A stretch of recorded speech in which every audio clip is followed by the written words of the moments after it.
जब समस्याओं पर ध्यान लगाओगे तो लक्ष्य दिखना बंद हो जाएगा।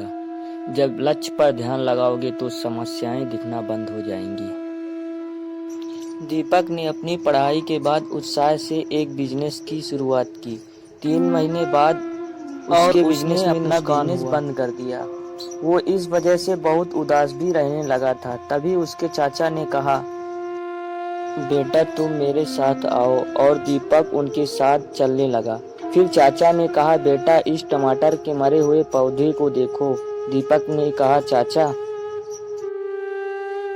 ये तो बेकार हो चुका है, अब इसे देखने का क्या फायदा। चाचा ने कहा, बेटा जब मैंने इसे बोया था तब मैंने हर एक चीज जो इसके लिए सही हो वो सब करता था, जैसे कि समय समय पर पानी डालना, खाद देना और कीटनाशक का छिड़काव करना, लेकिन फिर भी मर गया। चाचा ने दीपक को समझाते हुए कहा कि हम कितनी भी बार मेहनत कर लें, लेकिन फिर भी कुछ समय के बाद अंत क्या होगा ये हम तय नहीं कर पाते।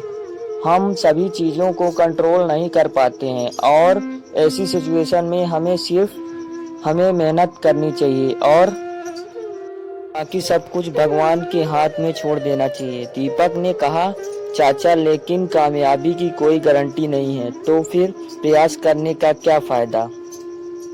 चाचा ने कहा, बेटा बहुत सारे लोग ऐसा सोचकर कुछ बड़ा प्रयास नहीं करते हैं। हमें सफलता मिले या न मिले, लेकिन हमें प्रयास तो करना ही चाहिए। दीपक ने निकलते निकलते कहा, इतनी मेहनत, इतना समय और इतना पैसा देने के बाद भी अगर सफलता ना मिले तो इतना कुछ करने का क्या फायदा। चाचा ने कहा, बेटा रुको, तुम जाने से पहले जरा इस दरवाजे को खोलकर तो देखो। और चाचा ने एक दरवाजे की तरफ इशारा किया। दीपक ने दरवाजा खोला और देखा तो बड़े बड़े लाल टमाटरों का ढेर पड़ा हुआ है। ये देखकर दीपक ने कहा, चाचा ये सब कहाँ से आए। चाचा ने कहा, बेटा टमाटर के सारे पौधे नहीं मरे थे। अगर तुम भी लगातार मेहनत करते रहोगे तो तुम्हारा सफलता पाने का चांस बढ़ जाएगा। अगर तुमने थोड़े ही समय में हार मान ली तो तुम आगे कुछ नहीं कर पाओगे। दीपक अब सफलता का पाठ अच्छे से पढ़ चुका था।